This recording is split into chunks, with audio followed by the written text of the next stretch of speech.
disponibilità possibile, ho usato tutta la sua classe possibile, è stato un protagonista del Napoli, del bellissimo campionato che abbiamo fatto a Napoli, che ho fatto insieme a loro. Ci sarà emozione quando andrò a abbracciarlo, perché tutte e due andremo a cercare quel momento lì.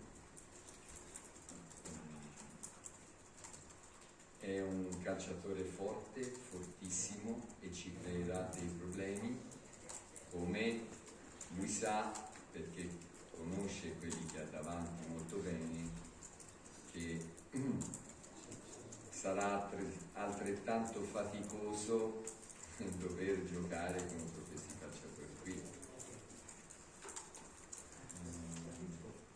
Da un punto di vista di organico, Scamacca è uno di quelli che fa parte